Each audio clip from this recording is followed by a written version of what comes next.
If you grew up in the GDR, then you know that some foods weren't just tasty. They were part of your history. You, Bambina, was Fleisch or the first soft ice cream in the summer. All of that was more than just food. It was childhood, it was home. Many of these products are still around today, but hardly anyone talks about them.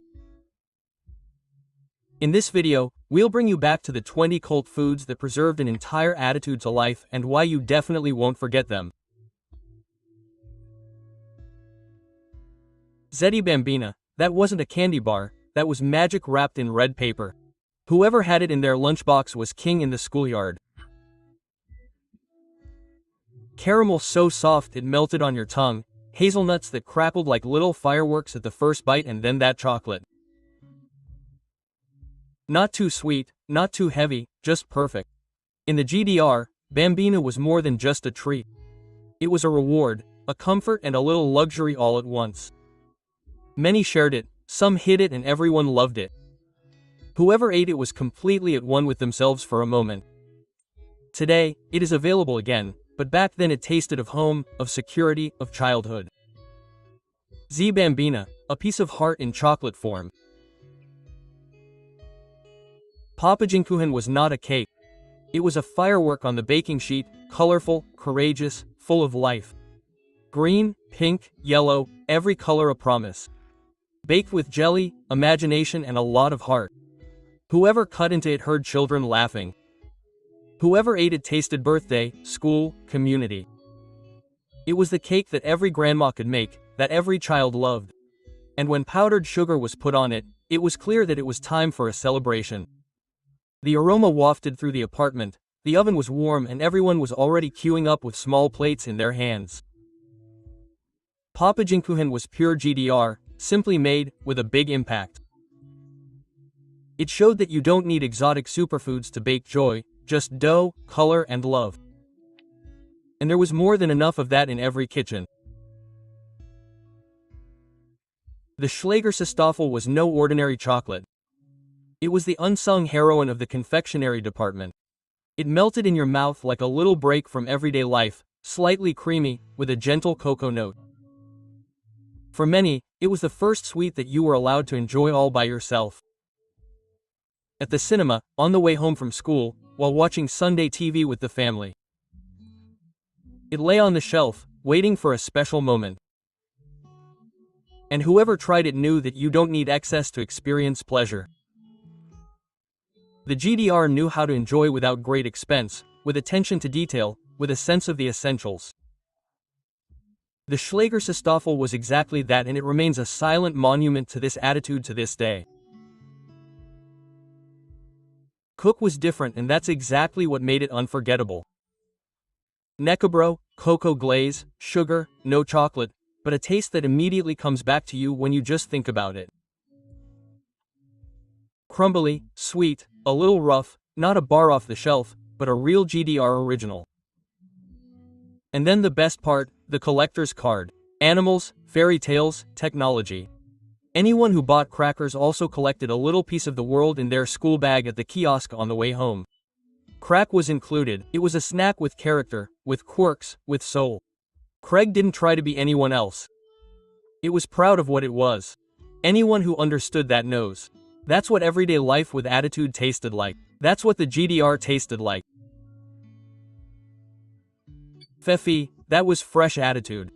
Peppermint green, clear in the head, cool in the finish. Not a drink to show off, but to toast. With young wine, at parties, in the party cellar on linoleum, a small glass, a brief smile, then that tingling on the tongue.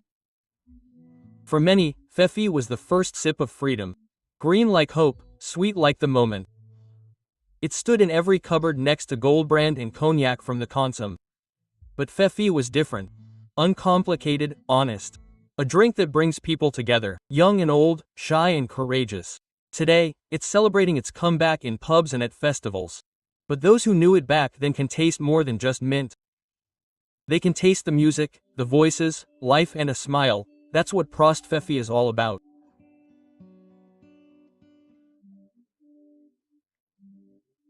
Echinacea was magic on the tongue. a swirl of vanilla, strawberry or chocolate, freshly pulled from the machine, served in a cone or paper bag, and then this spoon printed with little stars, sometimes with a witch. You collected them like treasures, one bite and everything was summer. Outdoor pool, bare feet on hot asphalt, grandma next to you with her handbag on her lap. The ice cream melted faster than you could lick it. And that's exactly what made it so special. Hexiness wasn't a product. It was an experience. Always a little adventure, always worth a smile. Anyone who has tried it once remembers not only the taste, but the feeling of freedom, of childhood, of a perfect day. Puckler ice cream was like a little promise of happiness. 3 colors, 3 varieties, 3 reasons to be happy. Chocolate, vanilla, strawberry in clear strips, neatly cut, served on grandma's best china. You ate it slowly, reverently with fork and knife, as if it were a feast. It was there when visitors came, when it was a birthday or when the day simply needed a nice end, and everyone had their own strategy from top to bottom, each layer individually or all at once. Puckleys was not a luxury, it was culture. It stood for care, for togetherness, for enjoyment without haste. Anyone who sees it again today can sense it immediately. This was the GDR as it tasted. Reliable, family-friendly, and always with a spoonful of joy. Grun thought it was ice cream with personality, bright green, cheeky, unmistakable. Anyone who saw it reached for it. The name alone evoked the image of schoolyards and laughter. Woodruff vanilla in a cup, creamy and not too sweet. The first spoonful was as fresh as a summer day on the playground. The green shone like a promise, and underneath it vanilla, soft like a nap with the window open. Grunfant was not just an ice cream, it was a character in the theater of childhood. People spooned it up, laughed, spilled, and were happy. It was as much a part of it as swimming caps at the outdoor pool or sandals with socks. Today, there are many varieties, many brands, but no flavor is as firmly anchored in the heart as this one. Green Wall was a fantasy for snacking and will remain unforgettable. Shell ice cream, it was like a little treasure in the hands of a child. Simply a waffle, shaped like a shell, filled with creamy ice cream, vanilla, strawberry or chocolate. No matter which flavor, the feeling was always the same, special. You held it tightly with both hands, proud as a pirate with booty. The first bite crunched. The ice cream cooled your lips while your heart beat a little faster. Shell ice cream was something you had after shopping on a Sunday outing. Sometimes just in between, because someone had thought of you. It wasn't a luxury. It was pure everyday joy, and that's exactly why it was so precious. Anyone who thinks about it today can still feel it. The warmth of the street, the coolness of the ice cream, the smile on your face. Hilker Softa, it was more than just refreshment, it was a moment. The moment you stood in front of the machine, your eyes wide, your heart beating a little faster. That sound when the ice cream spiraled into the cone. White, brown or mixed, the main thing was fresh, creamy, soft, with a hint of vanilla or chocolate. It melted on your tongue before the sun could melt it. You licked it, laughed, it was just there. Whether after shopping, after swimming, or just like that. Ilcase was always the right thing. Anyone who has eaten Ilcase knows that it was the GDR in a waffle. Honest, simply unforgettable. An ice cream with soul. Halberstadt sausages, that was reliability in a can format. Always there when you needed something quick. In the kitchen cupboard, in the backpack, in the provisions pack, on the way to the Baltic Sea. You didn't need a stove, just a can opener and an appetite. Finely smoked, tender to the bite, they swam in brine that tasted as familiar as the smell of freshly buttered bread. Whether cold for dinner, warm with potato salad, or secretly straight from the can. They were a part of everyday life that never got boring. You knew what you were getting. No surprises, just pure satisfaction. Halberstadter was written on the can, GDR in the heart. Anyone who opens it today hears more than just the cracking of the lid. You hear memories of campfires, kitchen radios, set tables, and a feeling that everything is good. NVA field soup, that was strength from the pot, hearty, filling, honest. One spoonful and you could feel the warmth traveling through your fingers. Potatoes, cabbage, carrots, sometimes a piece of sausage. That was all it needed. And yet it had everything that mattered. It steamed on the tin dishes at the holiday camp, smelt in the goulash cannon at the school festival, stood steaming in communal kitchens. People spooned it up, laughed, were part of something. This soup tasted of togetherness, of campfires, afternoons in the rain, of stories in the open air. It was simple, but never ordinary. It not only strengthened the stomach, but also the sense of community. Anyone who has ever tasted it will not remember a recipe, but a feeling. The GDR knew how to cook together and it tasted wonderful. Brockenhex, that was no lemonade, that was a magic potion. Bright green, sweet, tangy and mysterious. The name alone aroused a thirst for adventure. One imagined how the witch of the Brocken had personally brewed her potion, somewhere between the Harz mountains, forests and wind. The first sip tasted of woodruff and fantasy. Served at children's birthday parties, family celebrations, or simply because it was a special day in a glass bottle with crown corks, the label proud as a coat of arms. And there was always this glow. In the drink, in the eyes, in the moment. Brockenhex was more than lemonade. It was a feeling, a piece of childhood in liquid form. Anyone who finds it again today will immediately sense, that was our time. Cheerful, colorful, full of magic. Cheers, little witch. Cheese spreads, that was order in the round tin. 8 small triangles, individually wrapped, ready for the breakfast table.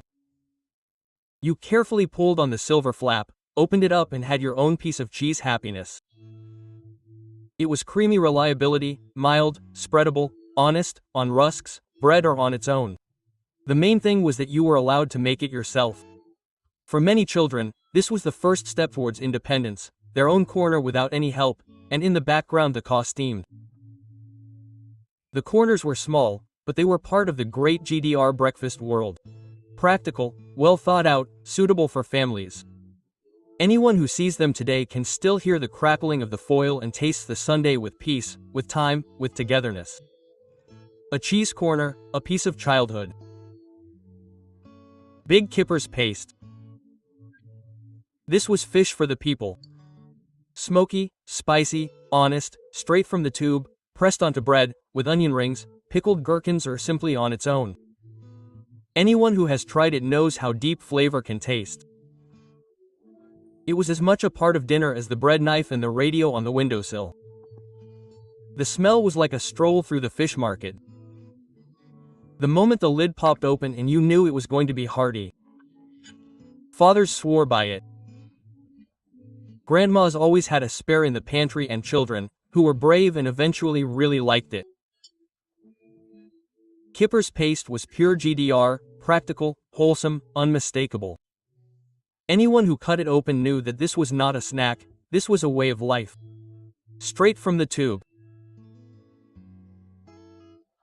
Love pearls in mini tins, that was sweet with soul. Tiny sugar pearls, as colorful as life, packed in tins so beautiful that you wouldn't throw them away. Animals, fairy tales, locomotives, each tin a little work of art. It rattled in your jacket pocket, a barter object, a secret hiding place, a treasure chest. The moment you opened it was like a magic spell. You nibbled slowly, savoring every pearly note between your teeth. Anyone who had one had something to tell, and anyone who collected several had an entire shelf full of stories. The tin of love beads wasn't just a sweet. It was a memory in metal, small but precious, colorful but silent. And when one rattles somewhere today, you can hear it again. The schoolyard songs, the children's laughter, the heartbeats of that time. Club Cola, That was our taste of freedom in a glass. Less sweet, but with more character. Those who drank it didn't want to imitate, but to enjoy something of their own. The brown glass bottle felt heavy in the hand, the label simple but proud. It was at every party, in every youth club, at the dance evening in the auditorium. One ice-cold sip and it was summer. It didn't just tingle on the tongue, it awakened something inside us. The feeling that we had our own cola in the GDR and it tasted really good. Honest, refreshing, unmistakable. Anyone who drinks Club Cola today feels that little bit of pride again and thinks, yes, that's exactly how it tasted. Exactly the same with the Weibenegard stick, that was affection made tender, a gelatin so simple, so noble, so rounded in taste that one almost reverently unwrapped it. Creamy, nutty nougat that melted on the tongue like a promise. Whoever gave it away meant it seriously. Whoever received it felt special. The golden wrapper shone in the light. A quiet luxury in everyday life. In the afternoon with coffee, on Sundays on the sofa or secretly in the school bag.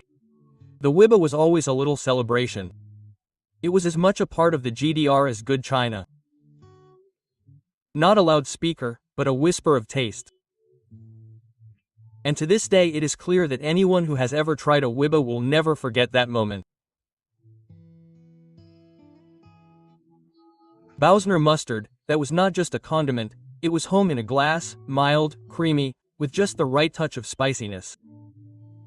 No meal without it. Whether it was bockwurst with pancakes or as the secret ingredient in solyanka, it always went well. It was always at hand in every GDR kitchen. The blue and white label was as familiar as the sound of the kettle. Sometimes straight from the tube, sometimes lovingly measured out with a spoon. Grandparents swore by it. Children learned early on, without Bausner, something is missing. Even today, decades later, it still regularly ends up in the shopping cart. And anyone who tastes it immediately realizes that this is not an off-the-shelf mustard. This is a memory to be savored, a glass of history and a taste that lasts. Moscow ice cream, that was summer in your hand, 2 crispy waffles and pure vanilla bliss in between. Whoever got it felt rich. It was part of leisure days, family outings, the way home from school. You had to be quick, otherwise it would melt through your fingers. But that was precisely part of the magic.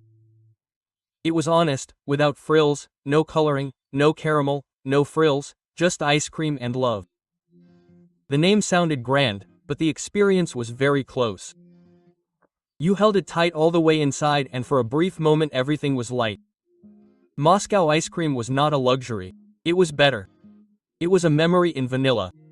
And anyone who has ever tasted it knows that's what home tastes like. It's simple.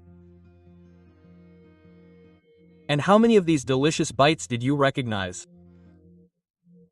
If your mouth watered while listening, then you were there. Back when taste still made history. Feel free to let us know in the comments which GDR food you still miss today or which one definitely belongs in the next video.